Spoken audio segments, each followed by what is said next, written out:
Pode ser, meus irmãos, tudo bem com vocês? Espero que sim. Revisionando a aula passada, a aula de hermenêutica, né? Nós vamos iniciar o livro que fala acerca da hermenêutica e da homilética, né? São uma matéria muito importante que vai nos auxiliar a compreender da melhor forma os textos bíblicos, né? Da palavra de Deus, né? Então, como nós estamos iniciando esse livro, eu gostaria de ler para os irmãos aqui a saudação do livro, né? Feito pelo pastor Hércules Carvalho de Nobre e a vice-diretora administrativa da CETADEB, Eliane Pagani Ascioli de Nobre também. O nosso objetivo principal é proporcionar um ensino bíblico, espiritual, metódico e coerente, de acordo com a palavra de Deus, como nos ensinou o Senhor Jesus Cristo, para que cada irmão tenha um conhecimento vigoroso, crescendo na graça e no conhecimento do nosso Senhor e Salvador Jesus Cristo. 2 Pedro, capítulo 3, versículo 18. O ensino teológico não garante uma posição ministerial ou cargos dentro das igrejas, mas o seu papel é ajudar o povo de Deus a estudar e meditar em tua santa palavra, para que tenhamos uma compreensão real do ID de Jesus Cristo. Está lá no Evangelho de Mateus, capítulo 28, versos 19 ao 20, e Marcos 16, 15, sendo mais ativos como testemunhas da obra do Senhor Jesus. Atos, capítulo 1, verso 8. Este curso é oferecido a pessoas de ambos os sexos, proporcionando preparação e aperfeiçoamento de obreiros, dirigentes, membros de igrejas, auxiliares de trabalho, professores de escola bíblica dominical, entre outros departamentos que compõem a igreja, bem como de pessoas que ainda não confessam a fé evangélica, mas desejam e sentem motivados a estudar a palavra de Deus. Oferecemos cursos teológicos em nível básico, médio e avançado, equivalente ao bacharelado, e ainda cursos ministeriais, sendo que a própria igreja é responsável pela aplicação das disciplinas elaboradas pela CETADEB e CETEM, por meio de irmãos, irmãs e obreiros da casa do Senhor, indicados pela diretora e a presidência da igreja. Com isso, incentivamos, encorajamos e motivamos a igreja, pastores, obreiros, líderes e membros, além de amigos não evangélicos também, apontando as necessidades de um estudo sistemático da Bíblia para consolidar estruturas sólidas da fé cristã e assim contemplar as bênçãos de Deus sobre sua vida, família e igreja de maneira geral, além de um grande avivamento espiritual que receberá através disso. Então, irmãos, esta é a saudação do livro, né? Nós estudaremos nesse livro, na lição 1, a introdução à hermenêutica, na lição 2, a hermenêutica na prática, na lição 3, métodos de estudo na Bíblia, lição 4, introdução ao estudo da homilética e a estrutura do sermão na lição 5. Amém? Que Deus em Cristo possa a cada dia mais nos dar sabedoria e entendimento para que nós possamos entender um pouco mais a sua palavra. Irmão, se tratando de hermenêutica, né? A palavra hermenêutica significa, né, a ciência da interpretação. Irmão Giovanni, o que significa hermenêutica? Ela significa, propriamente dita, a ciência ou a arte, né, de interpretar. A matéria, né, hermenêutica, ela foi criada no século XVII por um alemão teólogo chamado Konrad Dannhauer, né, no século XVII, para poder, de uma certa forma, sistematizar a estrutura de uns textos bíblicos para compreender, para que aquelas pessoas daquela época, do século XVII, pudessem compreender uma estrutura de um texto, de um sermão, né? Eles tinham a necessidade de ter nessa matéria, essa ciência chamada hermenêutica. A palavra hermenêutica é uma palavra grega, né, que tem uma origem um pouco categórica, porque fala de Hermes, né? Hermenêutica vem de Hermes. Hermes, né, segundo a mitologia grega, era um deus grego, segundo a mitologia, que era o porta-voz dos deuses, né? Então naquela época, como que era uma cultura greco-romana, né, ainda, eles decidiram usar essa referência aí desse deus pagão Hermes, né, para poder, de uma certa forma, trazer à luz essa matéria, né? Mas a gente sabe que isso aí é mitologia e não existe, né? Mas a matéria hermenêutica, ela existe, é essencial para que nós possamos aí compreender um texto, né? É nós sermos minuciosos a ler um texto e compreendê-lo. É importante a gente entender que a Bíblia, a palavra de Deus, ela, ela se auto-interpreta, né? Eu não posso interpretar a palavra de Deus baseada naquilo que eu acho, né? Nenhum pregador, nenhum teólogo, né? Nenhum escritor é capaz de interpretar a palavra de Deus da maneira que ele acha. Não. Na verdade, nós temos que interpretar a Bíblia por ela mesma, né? Então, a Bíblia é viva, né? Que nem o escritor aos Hebreus, no capítulo 4, versículo 12, ele fala que a palavra de Deus é viva, né? Então, ela mesma se interpreta por ela mesma. Ó, o que significa hermenêutica? O termo hermenêutica provém do verbo grego, né, chamado hermeneuchen, né, que significa explicar, traduzir, interpretar. Em seu sentido técnico, a palavra em questão caracteriza-se como ciência de interpretar, por ter normas ou regras, e como arte, pois é uma comunicação flexível. Assim, podemos definir a hermenêutica como a ciência das leis e métodos de interpretação que se aplicam às escrituras sagradas e aos textos antigos, né? Então, cada área, né, de cada ciência tem uma hermenêutica, né? Por exemplo, aquele que estudou direito, por exemplo, tem um termo chamado hermenêutica jurídica, né? Porque baseado na hermenêutica jurídica, ele vai interpretar as leis, né, na sua origem. No caso, nós aqui estudamos a hermenêutica bíblica, né? Então, baseado na hermenêutica bíblica aqui, nós vamos analisar os textos, vamos ler, vamos meditar e vamos tentar extrair conteúdos, né, originais. Então, a hermenêutica ela é uma ferramenta importante para que nós possamos interpretar os textos com a maior exatidão, né? Nós sabemos que a Bíblia ela não tem erros, né? A Bíblia é eficaz, ela é infalível, ela é inerrante. A Bíblia não possui erros, né? Nada. Mas para que nós possamos compreender ela, nós temos que estudar a hermenêutica, né? Então tem uma diferença entre a hermenêutica e uma outra matéria chamada a exegese, que daqui a pouco eu vou explicar para os irmãos aí. Uma das primeiras ciências que o pregador deve conhecer, certamente, é a hermenêutica.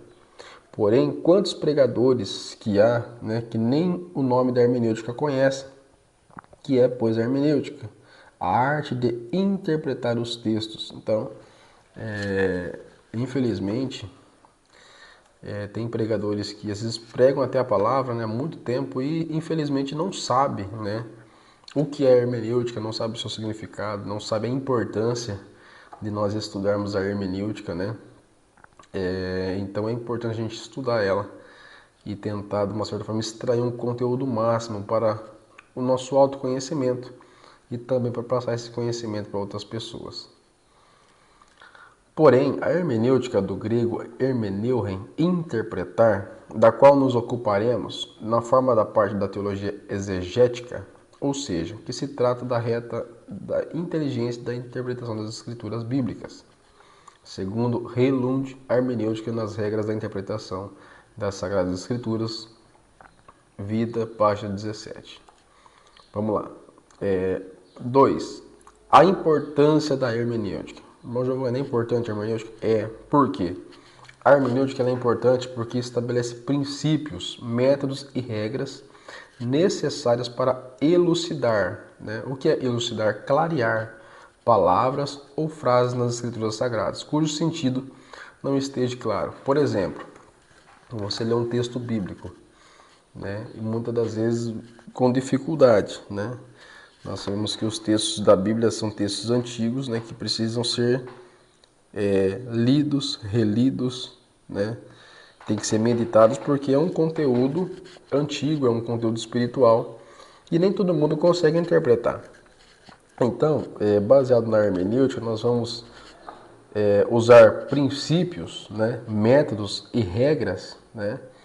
Porque assim, eu não posso interpretar um texto fora do contexto, né? Se eu interpretar um texto fora do contexto, é pretexto para heresia.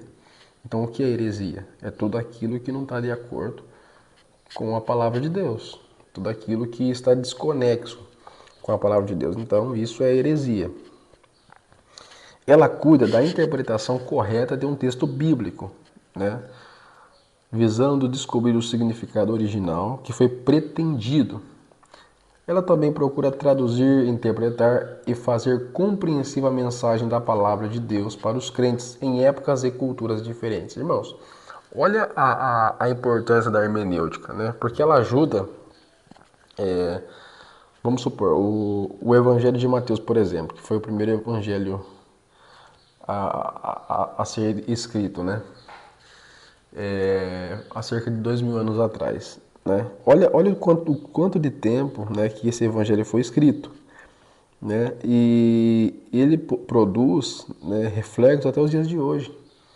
Né? O livro de Gênesis, por exemplo, né, o Pentateuco, a Torá, há 3.000 anos atrás, 4.000 anos atrás. Né? Então, assim, olha o reflexo que traz hoje as leis civis, né, implantadas por Moisés, as leis religiosas, as leis sociais, né? Quando nós analisamos aí Gênesis, né, Êxodo, Levítico, Números e Deuteronômio, nós vemos ali as leis civis, né, que em hebraico é Bereshit, Bará, Velcrá, Meribá e Devarim, que é do hebraico, né, o Pentateuco. Então, assim, olha o reflexo que traz a palavra de Deus. Tudo isso através da hermenêutica, né? E mais para frente nós vamos estudar esse conteúdo mais minuciosamente ainda. É você pegar uma palavra ou um texto e você extrair, né? Você esmiuçar esse texto para que você possa angariar conhecimento. Então a hermenêutica é muito importante por conta disso. Porque em culturas e épocas diferentes nós podemos compreender com exatidão, né, o texto da palavra de Deus. 2.1, página 9. Foi assim que Deus disse? Vamos lá. Naturalmente, toda vez que Deus torna a verdade bem clara, Satanás tenta lançar dúvidas sobre ela. Sempre que Deus falou algo com autoridade, o diabo desejou colocar dúvida no coração do homem. Será que Deus disse isso? Ele fala com ironia. Está lá em Gênesis 3.1. Essa confusão acontece com frequência quando se trata de interpretação.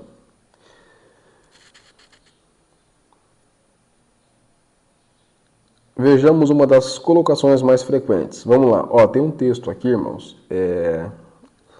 Diz assim, a Bíblia é a palavra de Deus, inspirada de alguma forma, mas é também constituída de palavras humanas. Ela teve autores humanos e errar é humano. Daí, temos que esperar que haja alguns erros na Bíblia.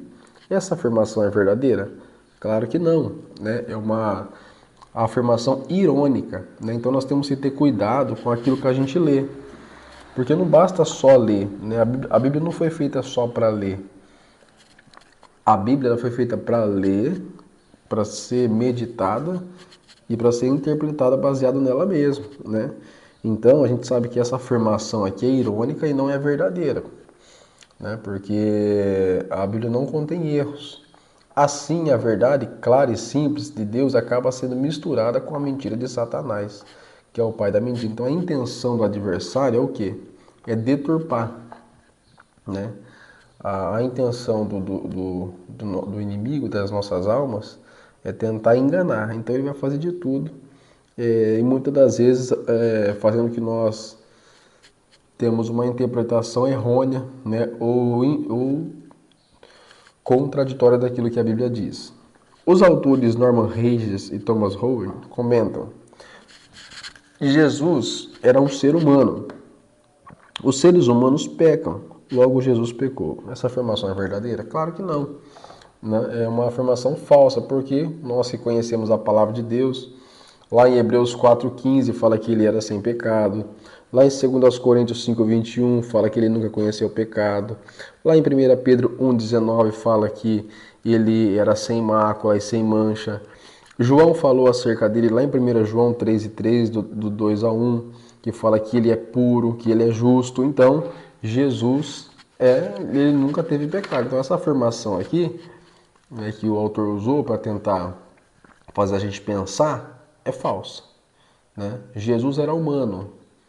Os seres humanos pecam. Logo, ele pecou? Claro que não, né? É claro que Jesus ele foi 100% homem e 100% Deus. Ele sendo 100% Deus, ele não, de maneira alguma, né? Ele foi tentado em tudo, mas sem pecado, né? Então é importante a gente ter essa convicção daquilo que a gente lê, né? Baseado na palavra de Deus. Toda vez que a gente vê uma afirmação, é importante a gente examinar, né, a palavra de Deus para ver se é verdade ou não. Página 10. Mas, se Jesus nunca pecou, então por que está errado no argumento acima? De que Jesus era humano e de que os homens pecam e de que, portanto, Jesus pecou? Onde é a lógica que se perde? Vamos lá. O erro está em assumir que Jesus era qualquer outro ser humano. Olha o erro aqui, ó. Com certeza, meros seres humanos pecam, mas Jesus não foi um mero ser humano. Ele foi um ser humano perfeito. Olha a diferença, né? Logo, Jesus tendo uma natureza humana, né? Mas a sua natureza era divina também, né? Lembra no Evangelho de Mateus, no capítulo 1, né? Que Deus envia Gabriel lá para dizer salve, salve, agraciada, né? E que Deus ele traz uma boa nova para Maria, dizendo que Jesus ele seria, né, nasceria do fruto do Espírito Santo. Jesus não teve uma concepção natural, não, né? Deus ele foi bem categórico em dizer lá em Gênesis que da semente da mulher. Ele não falou da semente do homem, da semente na mulher nascerá aquele que esmagará a cabeça da serpente. Então, Jesus não foi criado, não nasceu de uma concepção humana. Ele foi uma obra do Espírito Santo. Então, ele foi perfeito. Por que eu sei disso? Porque eu consultei os textos de Hebreus 4,15, que fala que ele era sem pecado. É fácil você justificar baseado na Bíblia. Por que eu sei que Jesus nunca pecou? Porque eu li lá em 2 Coríntios 5,21, que ele nunca conheceu o pecado. E porque eu li lá em 1 Pedro 1,19, que ele era sem mácula. E João vai dizer na sua epístola de 1 João 3,3 que ele é justo, que ele é puro, né? E que ele não conheceu o pecado. De fato, Jesus não era apenas humano, mas também era Deus. E da mesma forma, a Bíblia não somente meramente um livro humano, ela também é a palavra de Deus. Vamos lá. A Bíblia, ela não é um livro 100% humano somente, mas ela é 100% humano porque ela é material, ela é palpável, né? Ela é algo escrito por homens, porém, ela também é 100% espiritual, né? Ela é 100% material, ela é matéria, nós pegamos a Bíblia, só que ela também é 100% espiritual, porque no conteúdo da Bíblia há verdades indiscutíveis, né? Por que eu sei que ela é divina? Porque ela foi, né? São palavras inspiradas pelo Espírito Santo de Deus. Então, todas as vezes que eu creio nisso, que a palavra de Deus ela é viva, né? Porque ela foi inspirada por homens cheios do Espírito Santo. Vamos lá, página 10 ainda. Como Jesus, ela é tanto divina como humana, da mesma forma como Jesus era humano, mas não pecou. Também a Bíblia é um livro humano, mas sem erros. Não há erros na Bíblia, irmãos, né? A palavra de Deus é viva, eficaz, né? Que nem uma espada mais penetrante, né? Do que uma espada de dois gumes. Então, não tem erros na Bíblia. Tanto a palavra viva de Deus, Cristo, como a sua escrita, as escrituras são igualmente humanas, mas sem erros, né? Então, a Bíblia ela não contém erros, né? Ainda na página 10, a Bíblia e sua inspiração, a interpretação de qualquer texto bíblico depende totalmente de como se define a posição do intérprete diante do que se lê na Bíblia. A definição de inspiração irá determinar a hermenêutica da Bíblia. Vamos lá. Vejamos então qual a definição mais aceita pelo cristianismo, como os dois pilares da reforma protestante. Olha o que diz aqui. Inspiração divina é a fluência sobrenatural do Espírito Santo, um sopro sobre os escritores da Bíblia, capacitando-os para receber a transmitir a mensagem divina sem possibilidades de erros. Então, olha, quando nós falamos disso, nós falamos em que a palavra de Deus ela teve uma inspiração divina, né? E tem uma doutrina muito interessante, que lá na página 11 vai falar sobre a doutrina plenária ou verbal. O que é isso? Enfatiza, né, como se as palavras foram ditadas por Deus aos homens, né? Imagine um aluno sentado na cadeira e o professor do lado ditando o texto. É da mesma forma, é uma ilustração de Deus, ele ditando para o homem, não de uma forma mecanizada, escreve isso, não, mas de uma forma inspirada, né? O apóstolo Paulo, por exemplo, quando estava preso em Roma, né, ele não escreveu as epístolas pastorais, as epístolas do cárcere, as epístolas gerais. Ele não escreveu essas epístolas de uma forma mecanizada. Não, vou sentar aqui que nem um robozinho e vou escrever. Não. Ele foi inspirado por Deus, né? E em alguns escritos ele usa o seu testemunho, né? Que ele foi perseguido, que ele foi chicoteado, que ele foi preso. Então ele usa o seu testemunho, a sua referência, a referência da vida dele para poder dar alguns exemplos para exortar a igreja. Então, é claro, tem uma inspiração plenária, verbal, né, como se Deus estivesse ditando, mas não de uma forma mecanizada. Não, Deus inspirou ali, mas o ser humano também ele cooperou ali para a confecção, né, desses escritos, né? Princípios da hermenêutica. Vamos lá. Esse conteúdo aqui é importante, irmãos, porque pode cair na prova. A primeira regra da hermenêutica. A Escritura é explicada pela Escritura. A primeira regra é essa. A Escritura é explicada pela Escritura. A Bíblia interpreta a própria Bíblia. Você não vai usar um livro de Flávio José para interpretar a Bíblia, não. Você não vai usar um livro secular para interpretar a Bíblia. Claro que não. A Bíblia interpreta por ela mesma. Ela é viva. Ela é eficaz. Portanto, você pode usar um livro extra-bíblico para te auxiliar, né?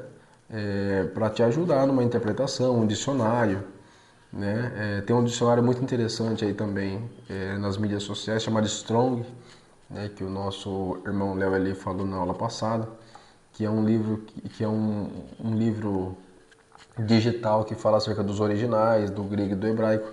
Isso é importante. Mas a Bíblia, ela é a revelação de Deus a nós, ela se auto-interpreta. Portanto, a Bíblia deve ser usada como recurso para entender ela mesma. Ou seja, nela contém as próprias referências, certo? Segunda regra. Enquanto for possível, é necessário tomar as palavras no seu sentido usual e ordinário. Vamos lá. O que são palavras em sentido usual e ordinário? Elas devem ser compreendidas, né, num sentido figurado, né?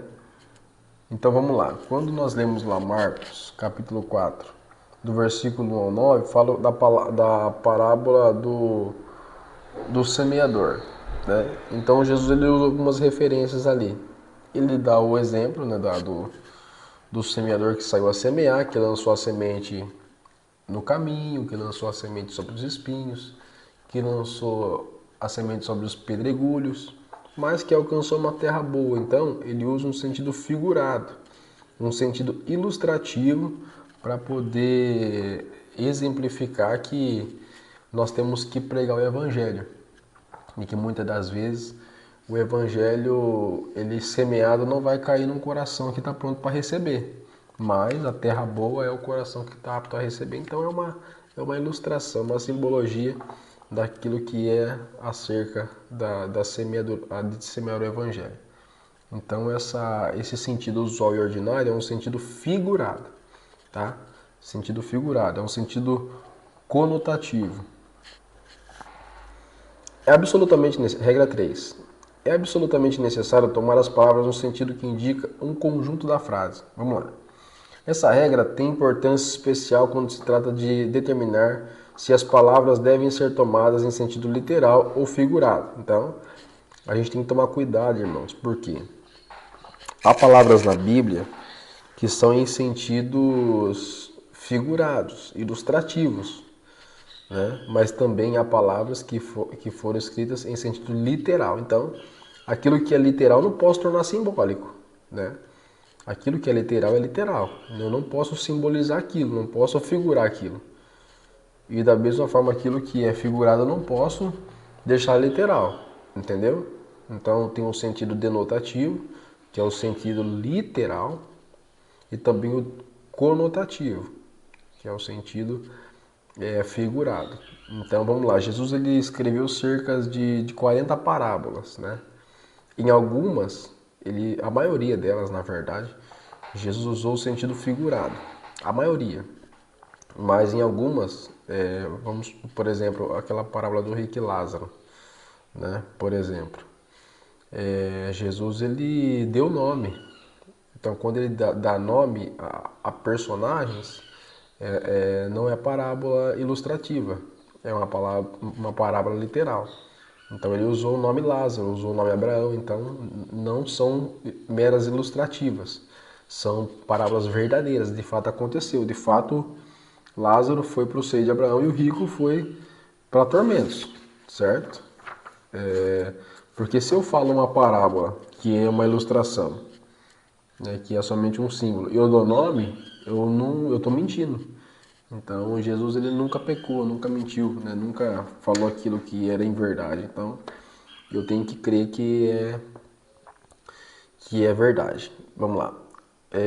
Há textos que não são figurados, vamos supor, que nem lá em Atos capítulo 28, verso 1. Paulo está em Malta. Né? E lá em Malta ele faz uma narração do momento que ele está chegando na ilha, que ele passou por naufrágio. Então ele está falando ali na primeira pessoa.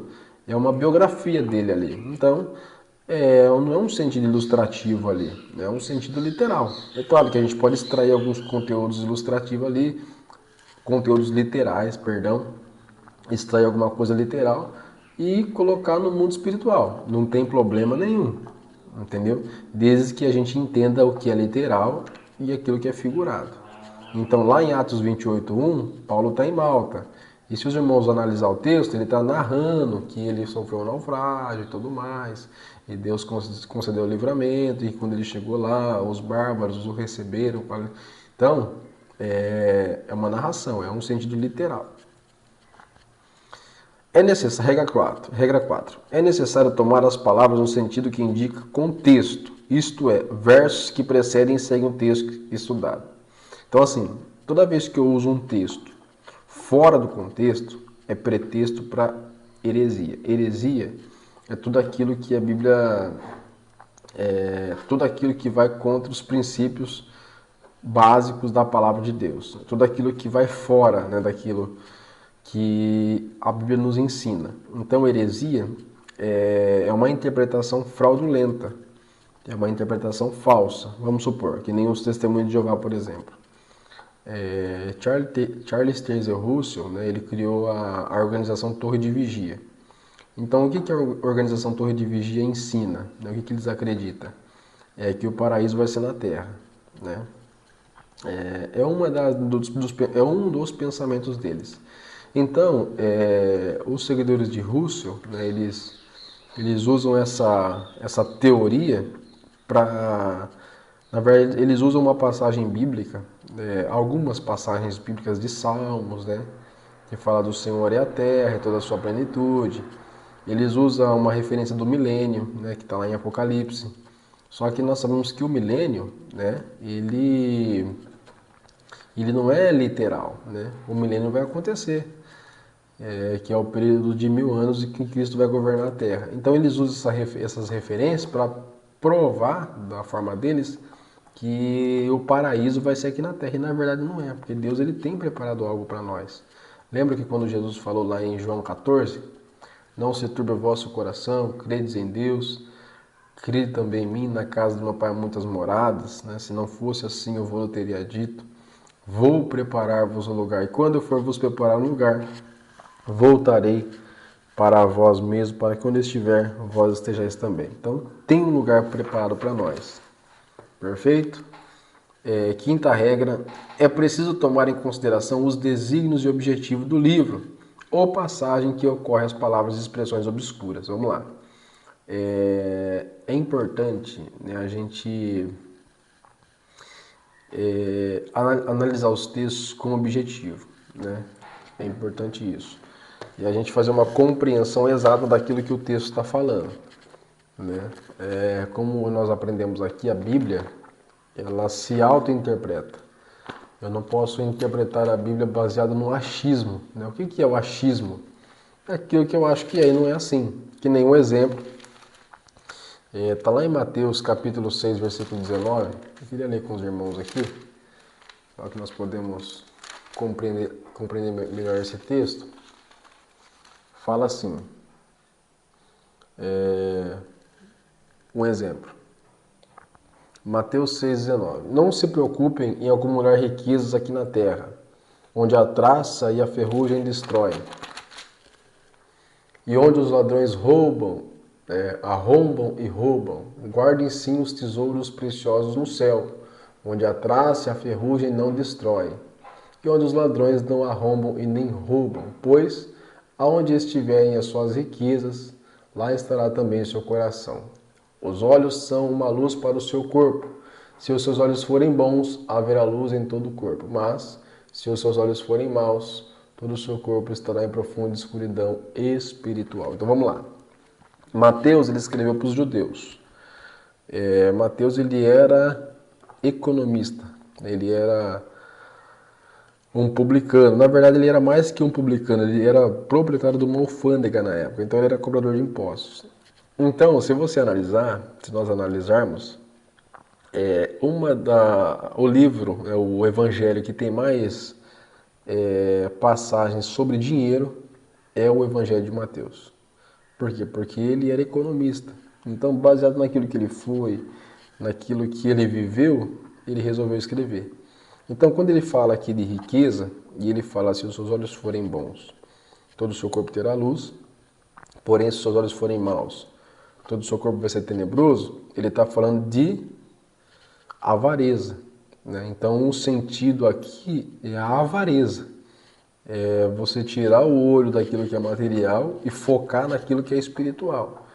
Quando Marcos, né, ele escreve para os romanos, ele fala o quê? Do poder de Deus para curar. Né? Quando Lucas escreve para os gregos, ele quer apresentar Cristo como um homem perfeito. E João vai escrever para a igreja, porque ele quer apresentar Jesus como Salvador. Lembra, né, que lá no capítulo 1, versículo 13, que João fala, ele veio para o que era seu, e os seus não o receberam, mas a todos quanto receberam deles o poder de serem feitos filhos de Deus, a saber, os que creem no seu nome. Então, João ele apresenta a paternidade de Cristo para nós, gentios. Regra 6. É indispensável consultar as passagens paralelas, explicando as coisas espirituais pelas espirituais. Está lá em 1 Coríntios 2,13. Segundo Lund, 1936, as passagens paralelas são entendidas aqui como as que fazem referência a outra. Vamos lá. O que é palavras paralelas? É simples. Passagens paralelas são aquelas que fazem referência a outra. Ponto. Que tenham entre si uma relação ou tratem de acordo com outro do mesmo assunto. O autor nos mostra que no estudo da hermenêutica existem paralelos de palavras e paralelos de ideias e paralelos de ensinos gerais. Vamos lá, são 3. Então pega uma caneta, pega um pedaço de papel, vamos lá. São 3 paralelos. Primeiro, paralelos de palavras. Segundo, paralelos de ideias. Terceiro, paralelos de ensinos gerais. Então vamos lá. Qual que é o primeiro? Ocorrem paralelos de palavras. Ocorrem quando o conjunto da frase ou contexto não basta para explicar uma palavra duvidosa. Procura-se às vezes adquirir seu verdadeiro significado consultando os outros textos em que ela ocorre. Perfeito? Exemplo. Paulo diz em Gálatas 6,17: trago no corpo as marcas de Jesus. Pergunta-se, que eram essas marcas? Vamos lá. Se você abre lá em Gálatas 6,17, você vai ler lá. Paulo está dizendo: trago no corpo as marcas de Jesus. Bom, aqui não está falando o que são essas marcas. Nesse texto não está falando o que é. Certo? Não está falando. Mas, se você usar as passagens paralelas, você vai recorrer a elas. Você vai lá em 2 Coríntios 4 e 10. E lá vai falar o que Paulo sofreu. Certo? Então, quando você recorre a outras passagens, né, você entende que as marcas que Paulo trazia no corpo eram marcas e sinais de suplícios sofridos pelo Evangelho de Cristo. Vamos lá, eu quero ler essa passagem para que nós possamos compreender esse texto aqui, porque é um texto muito interessante. Está lá em 2 Coríntios, gostaria que os irmãos acompanhassem comigo também aí. 2 Coríntios, olha o que Paulo vai dizer. Capítulo 4, versículo 10. Este nosso corpo está constantemente enfrentando a morte. Certo? Tal como aconteceu com Jesus. Assim fica bem claro que todos que a vida de Jesus é revelada em nosso corpo. Sim, vivemos sob constante perigo de morte para as nossas vidas, por amor de Jesus, para que a sua vida também se manifeste em nossos corpos mortais. De modo que a morte está agindo em nós, porém isso resulta em vida para vocês. Vamos lá, Paulo também dá uma outra referência, lá em 2 Coríntios 11, 23. Olha o que ele vai dizer. Ele vai falar as causas do sofrimento dele. Olha o que Paulo vai dizer.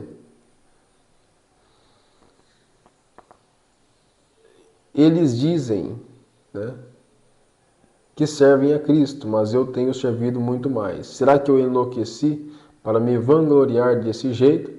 Tenho trabalhado mais arduamente, tenho sido posto na prisão mais vezes, chicoteado mais severamente, e tenho enfrentado a morte muitas vezes. Em 5 ocasiões diferentes, os judeus aplicaram-me seu terrível castigo de 39 chibatadas. Apanhei de vara 3 vezes, fui apedrejado 1 vez, 3 vezes sofri naufrágio. Numa ocasião fiquei exposto em alto mar a noite inteira e durante o dia seguinte. Tenho viajado muito e estado frequentemente em grandes perigos a rios, perigos por causa de salteadores e perigos por conta do meu próprio povo judeu, e assim nas mãos dos gentios. Irmãos, olha aqui. Olha que interessante. Quando você lê em Gálatas 6,17, você lê, Paulo está dizendo, trago comigo marcas, né? Que marcas são essas? Quando você recorre ao livro de 2 Coríntios 11, 23 a 25, você entende que marcas são essas. Então, quando você usa uma referência a outra, em relação a texto, a palavra, certo? Tem uma diferença. Você está exercendo o paralelo das palavras, então é o texto completo. Vamos para B agora. Por aqui está tranquilo? Você usa uma referência para te auxiliar num texto isolado. Paralelos das ideias agora. Para termos a ideia exata de um determinado texto da Bíblia, talvez obscuro. O que é obscuro? É um texto que não está claro, que está de uma certa forma que tem ali, que ainda não foi totalmente descoberto, né? Podemos consultar não somente as palavras paralelas, mas os ensinos, as narrativas, os fatos contidos no texto, ou passagens esclarecedoras que se relacionem com o dito texto obscuro ou indiscutível. Tais textos ou passagens chamam-se paralelos de ideias. Vamos lá, um exemplo. Como que são esses paralelos de ideias? Quando Jesus diz em Mateus 16:18, sobre esta pedra edificarei a minha igreja, ele não constituiu Pedro como fundamento da igreja, estabelecendo como primeiro papa, como afirmam alguns. Consultando os paralelos, como Mateus 21, 42 a 44, vemos Jesus mesmo como a pedra fundamental ou pedra angular, profetizada, tipificada no Antigo Testamento. Então vamos lá. Por que eu sei que Pedro não é o fundamento da igreja? Pelo próprio nome de Pedro. Vamos supor, eu pego o nome Pedro. Pedro, no grego, é Petros, né?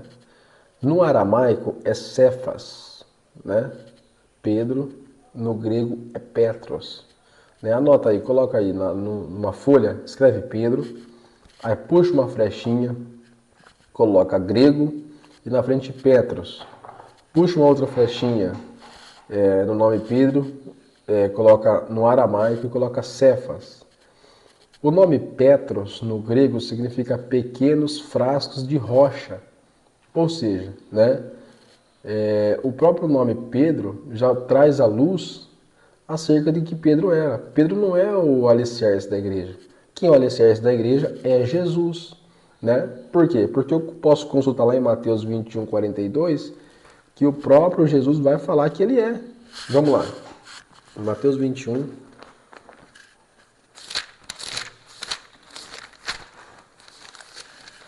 Mateus 21, 42 a 44. Então Jesus lhes perguntou: vocês nunca leram as Escrituras? A pedra rejeitada pelos construtores tornou-se a pedra mais importante de todas, que é a de esquina. Que notável, que coisa admirável o Senhor fez. Né? Então, quando nós usamos o paralelo das ideias, eu usei essa referência para justificar perfeitamente em que quando Jesus fala sobre esta pedra edificarei, ele não está falando de Pedro, ele está falando dele mesmo. Lá em 1 Coríntios 3,10, Paulo vai dizer, olha, porque ninguém pode lançar outro fundamento além do que já foi posto. Quem que é? Jesus Cristo, né? Então, ó que interessante, eu usei uma outra referência de ideias para ir lá no texto de Mateus 16:18 e colocar lá, não, realmente, Cristo é a pedra angular, a pedra de esquina. Naquela época, a pedra de esquina ou a pedra angular, ela era usada, irmãos, para sustentar toda uma construção. Seja uma casa, seja um templo, né, seja uma edificação, a pedra de esquina ela era fundamental. Não havia construção sem a pedra angular. A pedra de esquina que colocava ali no centro da construção. Podemos então concluir que a igreja foi edificada sobre o próprio Cristo, a nossa rocha inabalável, o único grande alicerce da igreja. Perfeito? Paralelos de ensinos gerais. Vamos lá. Essa é um pouco mais difícil. Ó, nós falamos sobre os paralelos de palavras, né? Que você pode justificar uma referência para entender a outra. Os paralelos de ideias, que você usa uma ideia ou uma referência bíblica específica para trazer à luz a outra. E também tem os paralelos de ensinos gerais. Há casos em que, para o aclareamento ou a interpretação correta dos textos paralelos de palavras e ideias, não são suficientes. É preciso consultar os ensinos gerais ou teor da doutrina geral das Escrituras que tratam do assunto. Um exemplo. Paulo vai dizer lá em Romanos capítulo 3, versículo 28. O homem é justificado pela fé, sem as obras da lei. Alguns erroneamente interpretam dizendo que o homem de fé fica livre das obrigações de viver uma vida santa e de conformidade com os preceitos divinos. Paulo quis dizer que é pela fé e não pelo que faz que o homem recebe a graça justificadora de Deus. A doutrina geral da Bíblia nos previne contra o pecado, exortando-os da pureza e santidade. Então, vamos lá. Quando Paulo ele diz, lá em Romanos capítulo 3, verso 28, né, que o homem é justificado pela fé, não quer dizer que ele não vai precisar praticar obras para ser salvo, né? Até porque lá em Tiago 2,14 fala que sem obras a fé é morta. Então, quando Paulo usa esse texto, né, dizendo pela fé e não pelas obras da lei, ele está sendo específico em questão de salvação. É claro que na salvação o homem não interfere tanto na sua salvação, né? Não tem, até porque Paulo diz que toda boa obra que nós fazemos para Deus é como trapo de imundícia, né? Nós não somos salvos pelas nossas obras, né? Não é por aquilo que fazemos, né? Não é pelos nossos méritos que somos salvos, não. É pela graça de Deus. Mas um salvo, ele pratica boas obras. Um salvo em Jesus, ele vai praticar boas obras. Então, não é aquilo que eu faço para ser salvo. Eu já sou salvo pela graça, já sou comprado pelo sangue de Cristo, porém há uma necessidade de praticar boas obras, né? Há uma necessidade de viver em conformidade com a palavra de Deus. Há uma necessidade, né, de honrar a Deus, de honrar aos homens, né, de ser uma pessoa de preceitos, né, uma pessoa de caráter. Então, embora Paulo esteja dizendo, né, que é pela fé, não pelas obras, um verdadeiro salvo ele pratica boas obras. Perfeito? Regra 7. Um texto não pode significar aquilo que nunca poderia ter significado para o seu autor e seus leitores. Vamos lá. Ficou meio confuso, né, irmãos? Um texto não pode significar aquilo que nunca poderia ter significado para o seu autor e seus leitores. Então, eu não posso acrescentar num texto, né, além daquilo que ele já está dizendo, né? E eu também não posso diminuir. Perfeito? Então essa regra 7 aqui fala sobre isso. Eu não posso, de maneira alguma, né, acrescentar algo meu, aquilo que eu acho que é certo, ou aquilo que eu acho que é errado. Não, eu não posso fazer isso, eu não tenho autoridade de fazer isso. Né? Que nem uma lei, por exemplo. Se nós estamos discordando com a lei, em algum tipo de lei municipal ou lei federal, nós não temos legitimidade para questionar. Nós temos que obedecer, entendeu? Se nós não estamos em conformidade com aquilo que a gente acha, a gente tenta uma eleição aí para deputado, para senador e tenta chegar lá e mudar. Mas nós não temos legitimidade, é que nem a palavra de Deus, irmãos, né? Ela já foi escrita, né? Ela já foi inspirada. Então, o que nós temos que fazer é só aplicar. Aplicar e obedecer. Perfeito? 7ª regra. Sempre quando compartilhamos de circunstâncias comparáveis, isto é, situações de vida específicas, semelhantes, o âmbito e período quando foi escrita, a palavra de Deus para nós é a mesma que para eles. A mesma palavra para eles. Então, vamos lá. Nós temos que entender que a palavra de Deus, ela não se limita ao tempo, né?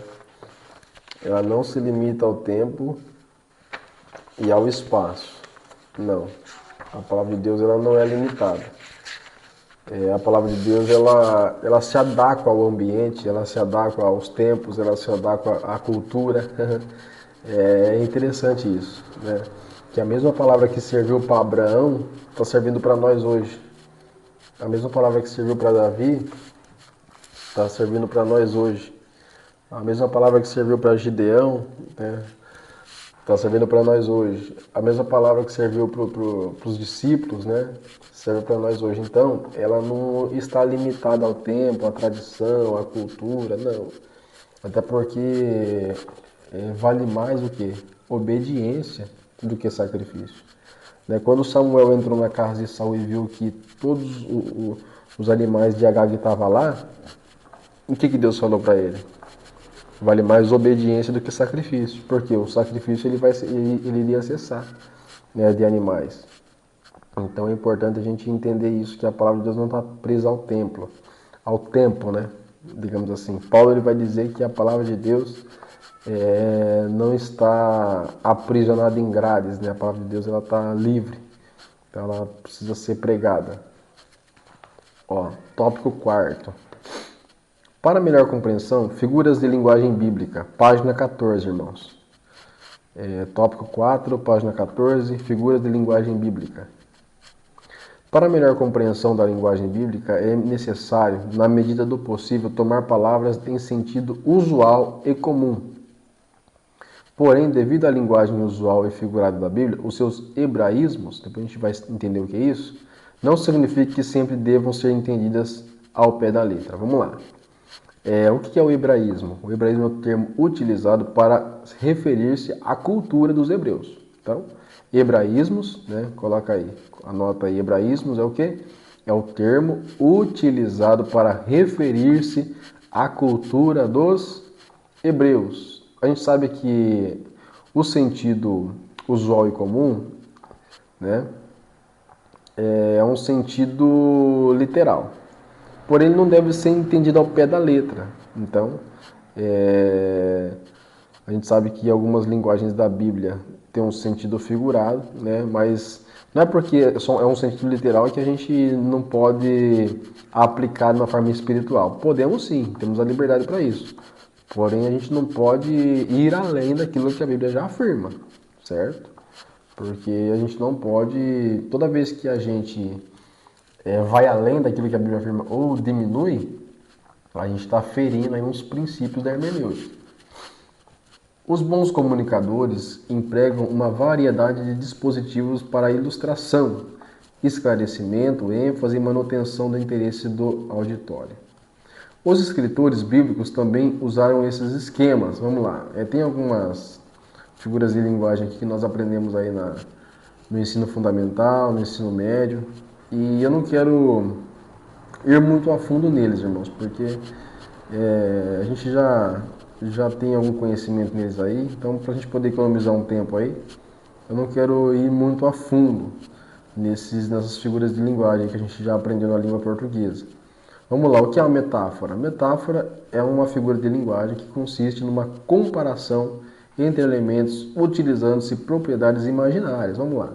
E este é o termo que compõe o quê? A meta, além de, e pero, levar, ou ir além do sentido original.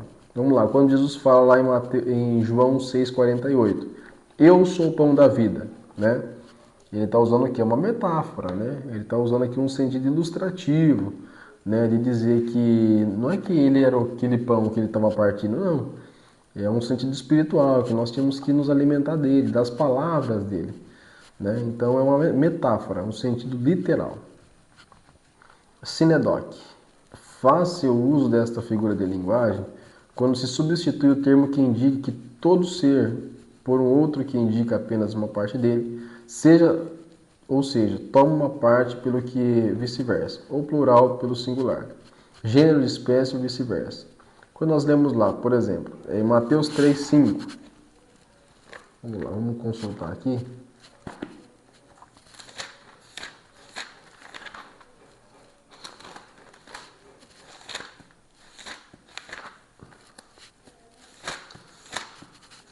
Mateus 3,5, vamos lá. O povo de Jerusalém, de todo o vale do Jordão e de toda a região. A sinedoque é quando você usa metade figurada e metade literal. Vamos lá. Nessa passagem aqui, João ele tá batizando, correto? Só que o texto aqui de Mateus 3,5 fala assim, ó. O povo de Jerusalém e de todo o vale do Jordão e de toda a Judéia saía do deserto para ouvir João pregar, né? Em Atos 24:5 fala de Paulo, né? Que Paulo... Só um minutinho, deixa eu pegar a referência aqui.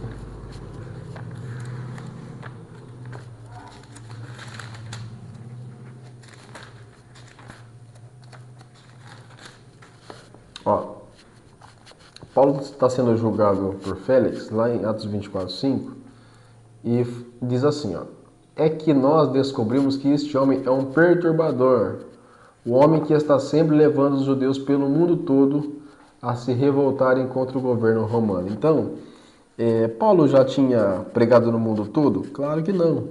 Mas é o que? É uma figura, né? Embora eles usavam um termo literal, mas ele também usava um termo simbólico, dizendo, olha, o mundo todo, Paulo está perturbando o mundo todo. Na verdade, não. O Brasil não era nem descoberto ainda, né? Então, assim, não era o mundo todo, era uma forma de linguagem para falar que Paulo estava em todo lugar. Então, o sinedoque é isso.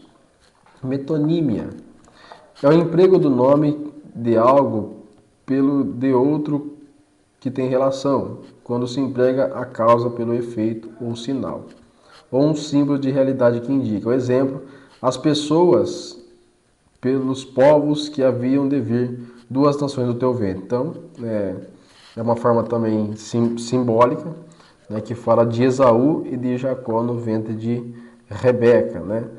Está lá em Gênesis 25, 23. As pessoas pelos povos que haveriam de vir, as duas nações no teu ventre. É o que? Metonímia. Né? É o emprego de um nome ou de algo pelo outro. Ou seja, é uma referência de duas nações que estava no ventre de Rebeca, representada por quem? Quem eram os dois personagens lá? Esaú e Jacó. Um outro exemplo aqui, Lucas 16, 29. Eles têm Moisés e os profetas. Olha a referência aqui também. Ó.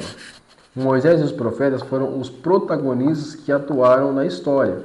Quando o rico e Lázaro está lá, o rico está em tormento, Lázaro está no seio de Abraão.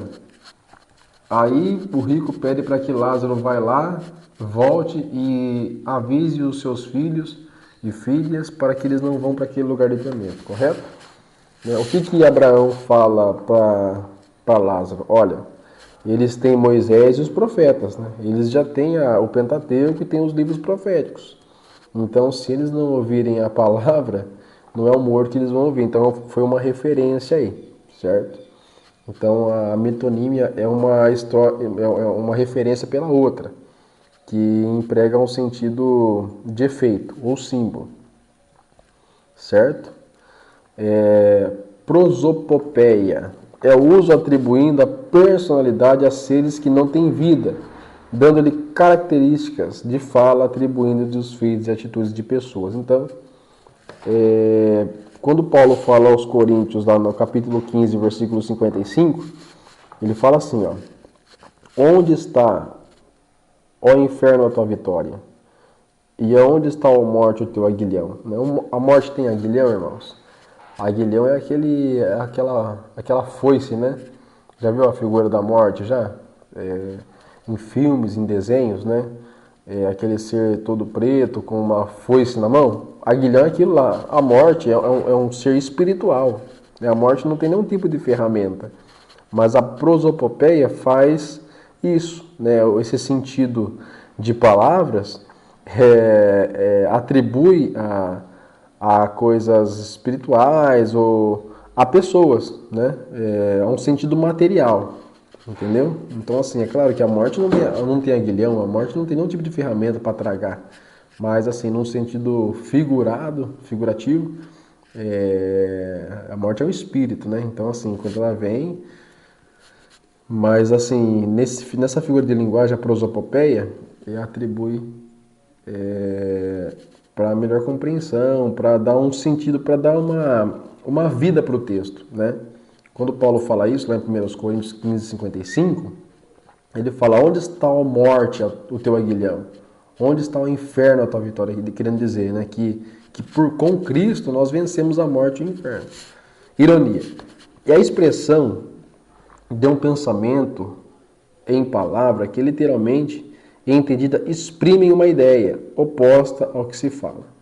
Consiste em dizer ao contrário do que pensamos geralmente em tom de zombaria. Vamos lá. 2 aos Coríntios 11, 15. Olha a referência.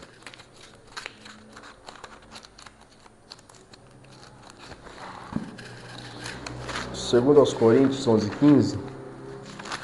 Diz assim, irmãos, ó.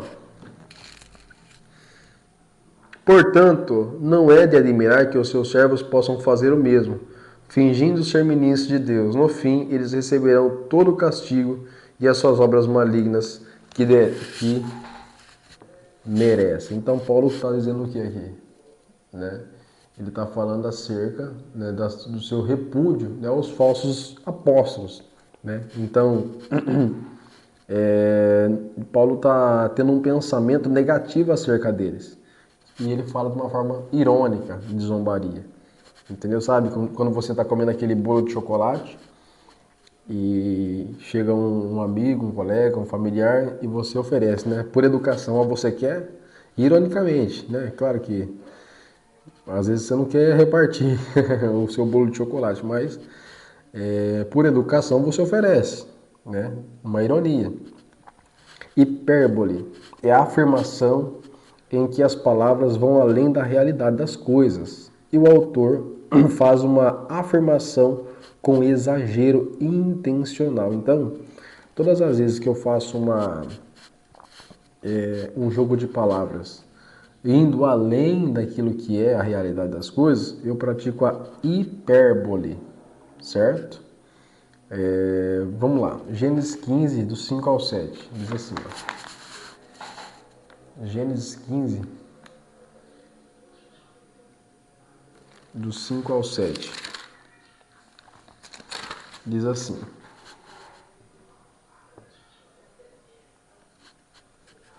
Então o Senhor levou para fora da tenda e disse-lhe: Olhe para o céu e conte as estrelas, se puder. E prosseguiu: Assim será a tua descendência. Irmãos, ninguém consegue contar as estrelas do céu. Ninguém, né? Não tem como. E também não tem como contar a areia do mar. É impossível, né? Contar as estrelas e a areia do mar. Mas é uma. Quando Deus fala isso para Abraão, era como símbolo de que ele seria um homem abençoado, que ele seria pai de uma grande nação. Então, hoje os judeus, totalizando os judeus que moram em Israel, né, e também os palestinos e os que não moram em outros lugares, né, são 13 milhões, né? 13 milhões de pessoas somente no estado, somente na cidade de São Paulo. Então, assim, é uma referência, além daquilo que é, para mostrar para Abraão que o que Deus havia fazer era muito grande. Então, é uma hipérbole, certo? Na página 15. 5. Outros exemplos de figuras de linguagem bíblica. Não só se empregam determinadas palavras em sentido figurado nas Escrituras, mas, às vezes, com textos de passagens inteiros. São conhecidos como alegoria, fábula, enigma, tipo, símbolo e parábola. Alegoria, o que é? É uma representação figurativa de retórica, que geralmente tem várias metáforas, comparações unidas, por meio das quais realidades abstratas são concretizadas. Uma interpretação ao pé da letra quase se faz impossível. Então, quando eu uso uma alegoria, a alegoria é uma figura de linguagem bíblica, é 100% simbólica, sabe? É impossível eu extrair algo figurado. Então, a alegoria é isso. É como se fosse a metáfora, mas bem rigorosa mesmo, né? A alegoria é algo bem... é totalmente figurado. Vou dar um exemplo aqui para os irmãos, está lá em Gálatas 4:21. É importante a gente dar esse tipo de referência.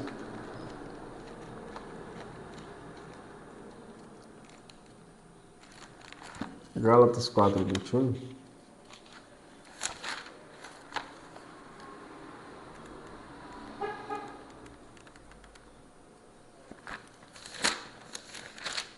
Ó, diz assim: Escutem-me, vocês que pensam que precisam obedecer às leis judaicas para serem salvos, porque vocês não aprenderam o verdadeiro significado dessas leis. Pois está escrito que Abraão teve 2 filhos, um da mulher escrava e outro da mulher livre.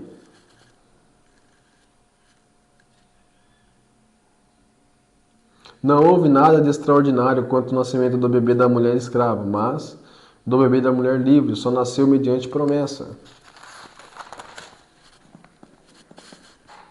Ora, essa história verdadeira é uma ilustração das duas alianças, e essas mulheres representam uma aliança que procede do Monte Sinai, que é representada por Agar, e os que pertencem a esta aliança nascem de escravos. Agar representa o Monte Sinai, na Arábia, e Agar é o símbolo atual da cidade de Jerusalém.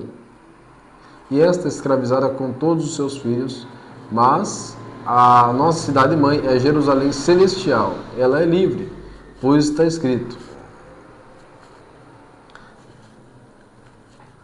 agora você, mulher sem filhos, pode se alegrar, grite de alegria, você que nunca esteve em trabalho de parto, porque a mulher abandonada terá mais filhos do que a mulher que tem marido. Vocês, irmãos, são filhos prometidos por Deus, tal como foi Isaque.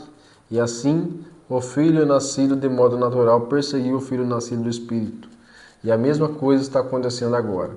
Entretanto, os que dizem as Escrituras, mandem embora a mulher escrava e seu filho, pois o filho da mulher escrava jamais será herdeiro junto com o filho da mulher livre. Irmãos, nós não somos filhos da escrava, mas filhos da mulher livre. Então, quando nós analisamos isso, nós vemos que há uma alegoria aqui, né? Uma alegoria em sentido figurado. Era a representação de Isaac como os filhos da promessa e Ismael, né? Que era o filho de Agar a egípcia, que na verdade não nasceram para ser herdeiros junto com a promessa. A fábula é uma alegoria em forma de história, na qual um fato ou alguma circunstância se opõe em forma de narração mediante o uso de atribuições de personalidade e objetos ou animais. Vamos lá. Segunda Reis, no capítulo 14, verso 9, fala um pouco disso. É um exemplo da fábula, né?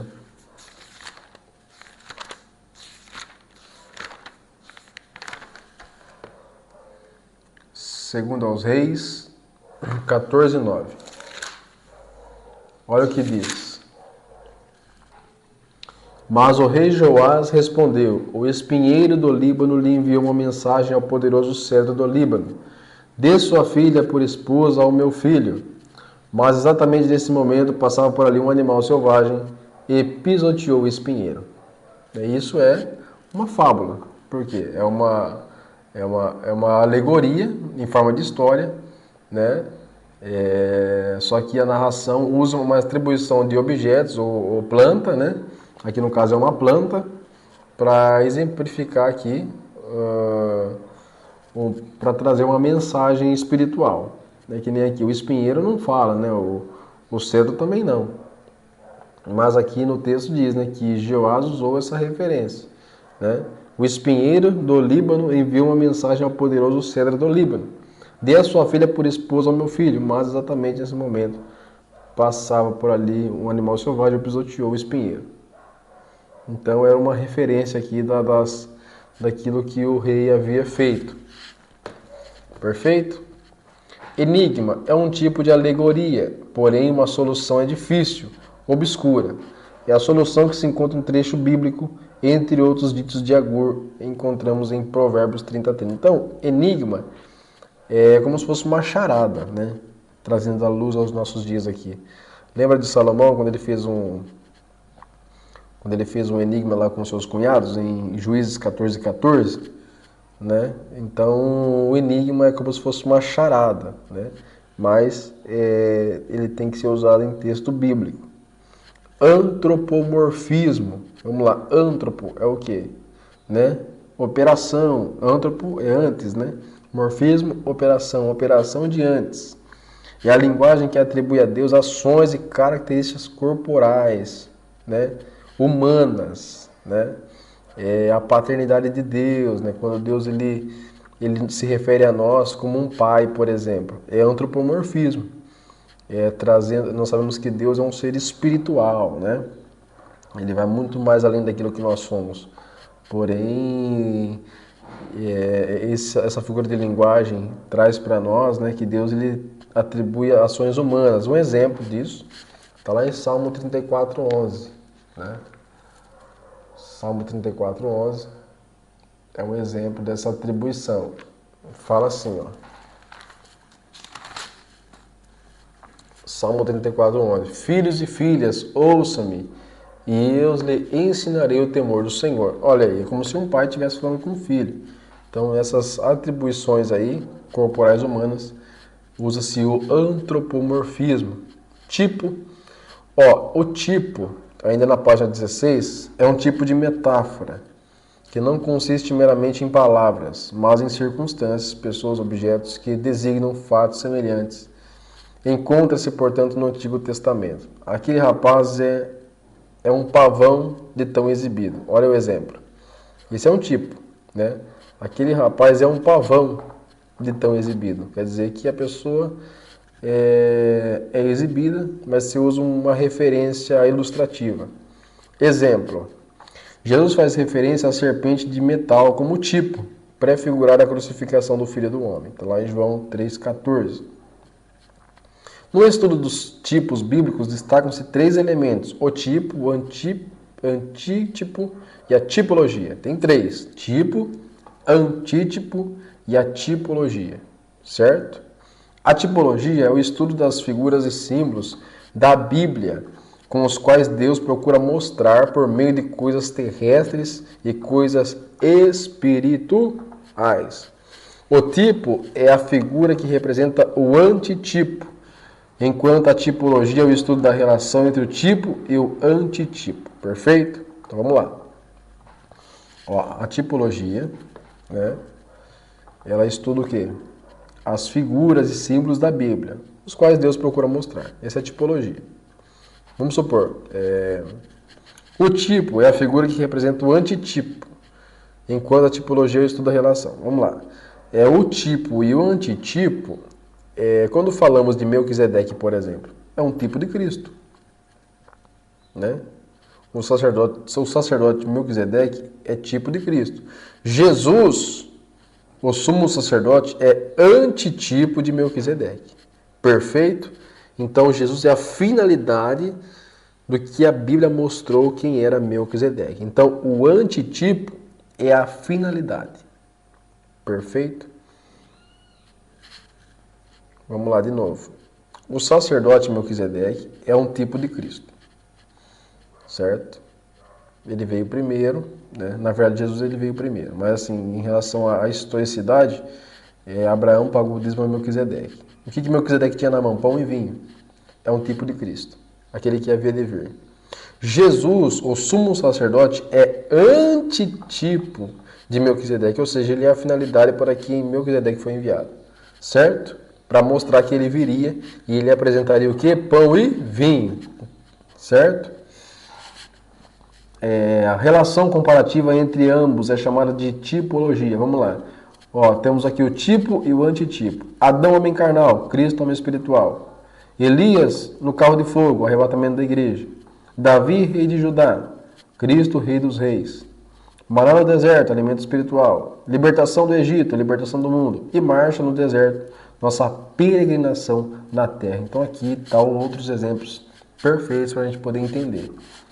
Símbolo é uma espécie de tipo pela qual representa alguma coisa por algo ou que se identifica. Tem o propósito de servir de semelhança ou representação. Exemplo, o leão significa o quê? A majestade real. Está lá em Apocalipse 5:5. A serpente representa o quê? Astúcia, né? Intrepidez, certo? As chaves simbolizam a autoridade e as portas dos povoados antigamente serviam como uma espécie de fortaleza. Por isso a linguagem veio a representar força e domínio. Então, é um símbolo. Quando nós participamos do corpo e do sangue de Cristo, nós usamos o que? O pão e o vinho como símbolo do corpo de Cristo. Perfeito? Parábola, vem do grego para. Bom, parábola vem do grego para, balo. Para, lado a lado. Balo, jogar ou trazer, colocar ao lado a lado. Jogar ou comparar. Então é o comparativo. Jesus ele falou acerca de 40 parábolas comparativas. É uma espécie de alegoria representada sob forma de uma narração, relatando fatos naturais ou acontecimentos possíveis, sempre com o objetivo de declarar ou ilustrar uma ou várias verdades importantes. A parábola é como um símile ampliado. A comparação vem expressa, o sujeito, a coisa comparada, explicando mais plenamente e manter-se separados. Então vamos lá, um exemplo é aquilo que Jesus falou, que o reino de Deus é como uma rede lançada ao mar, que atrai toda a quantidade de peixes. Né? Olha que parábola simbólica aqui. Né? Ele exemplificando que o reino de Deus é como, né, uma rede lançada ao mar que atrai todos os tipos de peixes. Né? Perfeito? Página 18. O que devemos saber melhor para compreendermos as parábolas? O pastor Raimundo Ferreira de Oliveira descreve alguns princípios que devemos observar o uso das parábolas. As parábolas nos evangelhos estão relacionadas com Cristo e o seu reino. Exemplo, lá de Mateus 13:37, o que semeia a boa palavra, o que semeia a boa semente é o Filho do Homem. É uma explicação da pregação de Jesus. As parábolas devem ser estudadas à luz do lugar e época que estão se relacionando. Ou seja, é preciso conhecer acerca dos costumes e cultura da Bíblia, observar as explicações dadas por Jesus. Digo-vos que assim haverá maior júbilo no céu por um pecador que se arrepende do que as 99 justos que não necessitam de arrependimento. Então, lá em Lucas 15, irmãos, Jesus ele vai contar 3 parábolas. 3. Uma da ovelha perdida, uma da mulher que tinha 10 dracmas e uma do filho pródigo. Quando você vai contar uma parábola, você tem que estar vinculado ao ambiente que você esteja contando. Por exemplo, Jesus ele estava direcionando as suas parábolas para quem? Para 2 classes de pessoas ali. Para os pecadores, que era a classe rejeitada da época, né? E os publicanos, que também, embora tivessem uma posição na sociedade, eles eram rejeitados pelos judeus, né? Porque os publicanos eram judeus contratados pelos romanos para cobrar impostos dos seus próprios irmãos. Então, os judeus não gostavam deles, então eles eram rejeitados por isso. Então, Jesus ele aglomerou ali esse pessoal e começou a pregar para eles. E falou, né, que ele começou a pregar em Lucas 15, e ele usou 3 parábolas, né? E a finalidade dessas 3 parábolas era qual? A finalidade aqui, para não tomar muito tempo, irmãos, é que Jesus não veio para os sãos, ele veio para os doentes. Ele veio para aqueles que realmente estavam sendo rejeitados. Então, ele usou algumas parábolas que identificava a maior facilidade deles entender isso. Vamos supor, ele estava numa zona rural, lá tinha ovelhas, né? Lá tinha provavelmente agricultores. Então, assim, quando eu uso uma parábola, eu tenho que me identificar ao local onde eu estou. Seja na cidade, na zona rural, no litoral. Eu tenho que estar preso ao tempo ali. Compare os ensinamentos apresentados na parábola com todo o contexto das Escrituras. Quando descobrimos doutrina numa parábola em estudo, compare suas conclusões com o contexto geral da Escritura, pois haverá o risco de suas conclusões estarem em contradição com a revelação divina com seu escopo geral. Então, assim, a gente precisa tomar cuidado como a gente vai aplicar isso aí, como a gente vai aplicar a nossa parábola, né? Porque se a gente tirar algumas conclusões precipitadas, se não obedecermos às regras fiéis da hermenêutica, a gente pode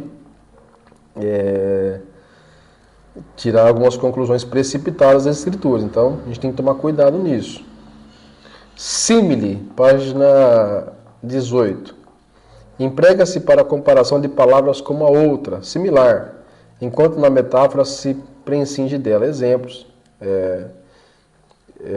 Isaías 1:18. Vamos lá.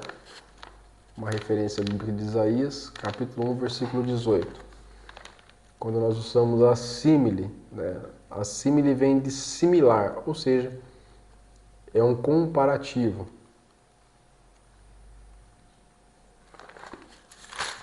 Isaías 1:18. Venham, vamos discutir este assunto juntos, diz o Senhor. Por mais vermelhas que sejam as manchas dos pecados que vocês cometeram, eu limparei essas manchas completamente e as deixareis brancas como a neve fresca. Mesmo que os seus pecados sejam vermelhos como o sangue, eu deixarei branco como a lã. Então, olha aí, similar, né?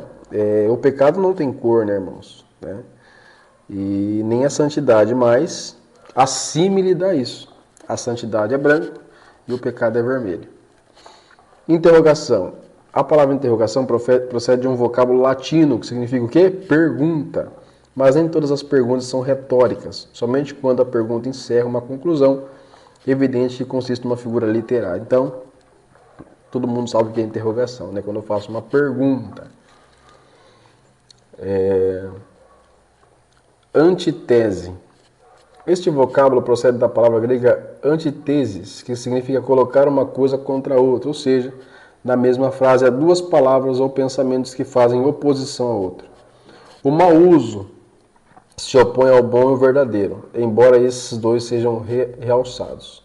Um exemplo, está lá em Deuteronômio 30:15, fala assim lá, ó, vê que te proponho hoje a vida e o bem, a morte e o mal. Então, é uma frase onde se coloca algo positivo e negativo.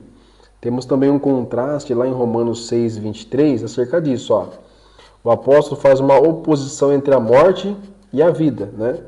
Porque o salário do pecado é a morte, mas o dom gratuito de Deus é a vida eterna. Perfeito? Provérbio. Em hebraico é chamado de Meshalim, figura de linguagem. Este vocábulo procede dos termos pró, que significa antes, e verbem, que significa palavra. Trata-se de um dito comum ou audágio. O provérbio tem sido definido como uma afirmação extraordinária e paradoxal. Então, toda vez que eu ensino um provérbio, eu trago uma reflexão daquilo que eu fiz antes, daquilo que eu vivenciei antes. Certo? Página 20. Os provérbios não têm objetivos, né, de apoiar um comportamento egoísta. Os provérbios refletem fortemente na cultura antiga, podem precisar de uma tradução sensata para não perder sua relevância. Os provérbios não são garantias de Deus, mas sim diretrizes poéticas para um bom comportamento. Ou seja, provérbio não é mandamento, tá? Mas provérbio é instrução de comportamento. Os provérbios dão bons conselhos para abordagens sábias de certos aspectos da vida, mas não são exaustivos naquilo que abrangem. Empregados erroneamente, os provérbios poderiam justificar-se um estilo de vida de crasso e materialista, mas, usados corretamente, fornecerão conselhos práticos para viver o dia a dia. Então, paradoxo, o que é paradoxo? Né? É uma figura de linguagem que é oposta à opinião comum. Um exemplo aqui, já estou cheio de me sentir vazio. É um paradoxo. Como que a pessoa vai estar cheia de se sentir vazio? É um paradoxo. Então, em algumas palavras nós podemos aplicar o paradoxo. O vocábulo paradoxo vem do grego para, que significa contra, e doxa, opinião ou crença. Soa como algo incrível ou impossível. Profecia, vamos lá. É a inspirada declaração da vontade e propósitos divinos, predição de acontecimentos futuros e a base da mensagem de Deus ao homem. A profecia procede de Deus. Os homens foram inspirados por Deus, theopneustos, lá em 2 Coríntios 3,16, que toda a inspiração é de Deus, é divino. Então, algumas profecias foram cumpridas e outras estão prestes a se cumprir. Princípios a serem observados na interpretação das profecias. Vamos lá. Toda profecia ela precisa de um amparo bíblico, escriturístico. Né? As profecias muitas das vezes foram enunciadas através de símbolos, tipos, parábolas. Por isso é necessário conhecer com exatidão cada figura para a gente poder entender. Por exemplo, dando um exemplo aqui de Charles Taze Russell, né? Um dos fundadores da Testemunha de Jeová, o fundador, na verdade, né? Em 1914, ele falou que Jesus viria, né? Ele falou que Jesus viria em 1914 e não veio. Então, ele usou uma profecia, só que ele aplicou de uma forma errônea, né? Porque o texto bíblico fala assim que acerca daquele dia e hora ninguém sabe, né? Nem o filho, né? Somente o pai. Ninguém sabe.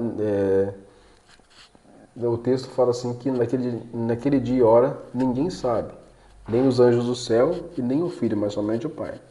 Então, o Russo aqui fez uma colocação errônea acerca de prever a vinda de Cristo, sendo que ninguém pode prever a vinda dele, certo?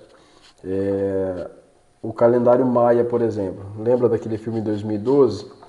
Quando todo mundo achou que o mundo ia acabar em 2012, né? Foi uma interpretação errônea também, de prever a profecia do fim do mundo, né? E na verdade, nós que lemos a palavra de Deus, nós sabemos que não há previsão para que aconteça. E o fim do mundo não simplesmente vai acontecer do nada, tem muita coisa para acontecer. Tem o arrebatamento da igreja, né? A igreja vai ser galardoada, vai esperar 7 anos nas bodas do Cordeiro, né? Aqui na terra será 3 anos e meio de bonança, 3 anos e meio de perseguição. Depois Cristo retorna com a igreja, né? Peleja contra a besta, o falso profeta, o anticristo. É instaurado o reino milenial. Acabando os 1000 anos, Satanás será solto de novo para enganar as nações que nasceram durante o milênio. Depois Cristo vai vencer Satanás de novo, né? Vai lançar ele, vai sim ser instaurado aí o juízo final. Depois ser instaurado o juízo final, né? Os ímpios, todos aqueles que se esqueceram de Deus, o inferno, a besta, o falso profeta serão lançados no lago de fogo. Depois vai iniciar uma dispensação da eternidade. Então tem muita coisa para acontecer ainda, né? Tudo isso, irmãos, baseado em profecia. Tudo isso está em Apocalipse. Perfeito? Um exemplo aqui de profecia cumprida. Lá em Isaías 61, do 1 ao 3, é uma profecia de Jesus entrando em Nazaré, adentrando numa sinagoga e pregando aquilo que ele veio para fazer. Em Lucas 4,16 há um cumprimento dessa profecia. Até que os judeus eles decidem expulsar Jesus por conta disso, certo? Então nós temos que estar presos à cultura, à eficiência das profecias. Perfeito? Irmãos, na página 22 nós paramos, né? Na página 22 e na próxima aula nós continuamos, né? Na página 22. Que Deus possa abençoar a todos. Um ótimo dia, né? E que nós possamos aí aprender mais e mais, né? Uns com os outros, a fim de que o nome do Senhor seja glorificado. Deus abençoe.